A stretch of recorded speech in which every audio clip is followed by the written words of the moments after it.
1945, David Sarnoff, Eisenhower's most senior communications expert, helped develop television for America. By 1950, Sarnoff creates one of the biggest TV broadcast networks in the world.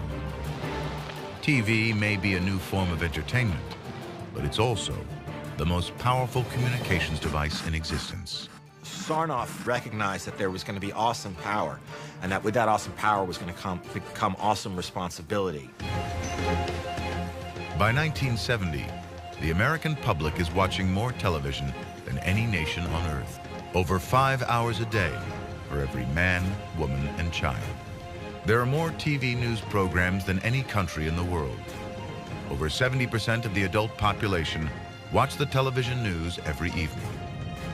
And when pictures of the moon landings are broadcast live, it isn't just a technological success. It's a symbolic victory in the Cold War. But there's a real war closer to American lives. Vietnam, a bitter conflict in Southeast Asia. America fears communism will sweep the region and wants to stop its influence. But the U.S. military and all its technology comes up hard against determined guerrilla movements. And the war is being fought by hundreds of thousands of drafted young Americans. We ask so much of our 18-year-olds to go over to a foreign land, a jungle no less, and fight guerrillas who are home on their turf and don't like at all the invading army.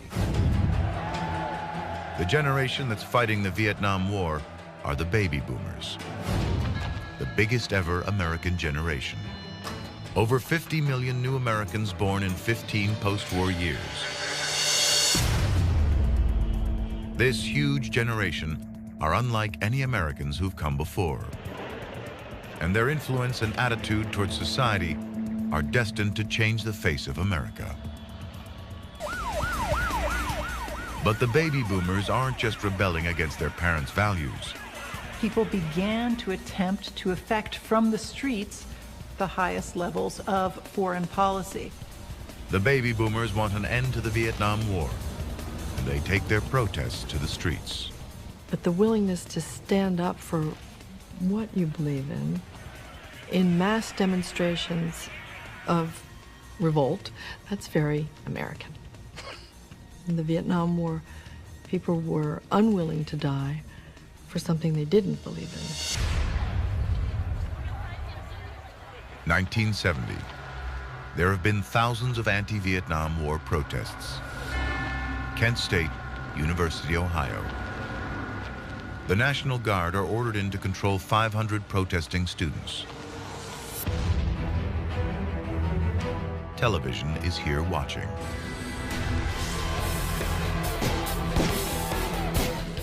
Four students are shot dead. I think that drove it home for a lot of Americans to see on their television and to have this mass of people who felt so passionately about it. The images. You know, America is a very visual country.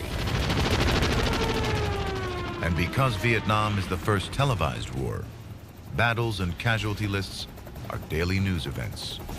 Television brings the reality of the war into the nation's living rooms. Just as 100 years ago, Civil War photography revealed the true horror of war, now, TV news images begin to turn the nation. We had already lost over 50,000 soldiers, many more wounded than that. I think most Americans realized Vietnam was a hopeless cause. More bombs than were dropped in the whole of World War II. Hundreds of billions of dollars. But what most Americans remember are the pictures they see on their TV sets. Watching people in Saigon clinging to helicopters as we left in disgrace. This is a profoundly un-American notion. 1975, and the Vietnam War is finally over. In many ways, it really was the anti-war movement on the ground that shaped our story of Vietnam and, to some degree, the actual experience of the war.